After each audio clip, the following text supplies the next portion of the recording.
পার্থকে কে ধরলো? মোদির পুলিশ। অর্পিতাকে কে ধরলো? মোদির পুলিশ।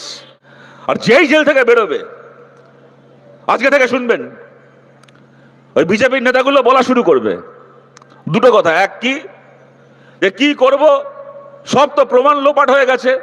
আরে ভাই, তো কি আশা করেছিলি? কি আশা করেছিলি? সিবিআই কে ডাকা হয়েছিল কেন?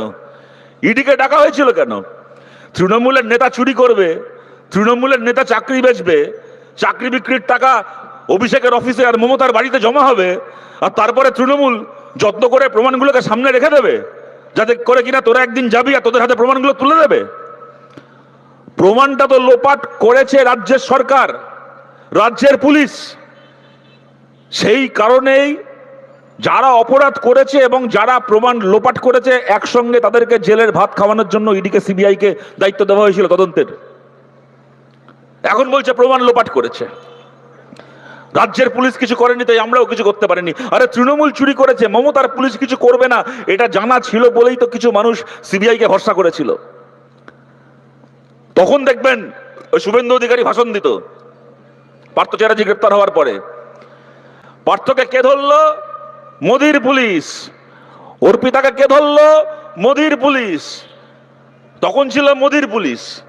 আর এখন যখন জেল থেকে বেরিয়ে আসছে, এখন দেখবেন বলবে না সিবিআই কি করছে, ইডি কি করছে, কেন্দ্রের সংস্থা কি করছে, আমরা বিজেপি, আমরা কোত্থেকে কি জানি, ওদেরটা ওরা বুঝে নেবে, আমরা ওদের হয়ে জবাব দিতে পারবো না। যখন গ্রেপ্তার হবে তখন মোদির পুলিশ, আর যখন ছাড়া পেয়ে মাথা উঁচু করে বাড়ি চলে যাবে তখন এরা বলবে বিজেপি কি করবে, বিজেপি উত্তর দিতে পারবে না, যা বলার সিবিআই বলবে।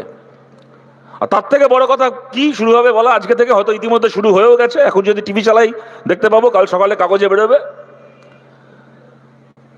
বলবে যে আরে না না, এ তো বেল পেয়েছে, এ তো কোনো বড় কথা নয়, কেউ গ্রেপ্তার হয়েছে, কদিন জেলে ছিল, বেল তো একদিন সবাই পাবে, বেল তো পেতেই পারে, তা বলে তো অভিযোগ থেকে মুক্ত হয়ে যায়নি, তা বলে তো পুরো ছাড়া পেয়ে যায়নি, এরপরে তো মামলা চলবে, ঠিক একদিন দোষী সাব্যস্ত হবে আর তারপরে শাস্তি পাবে।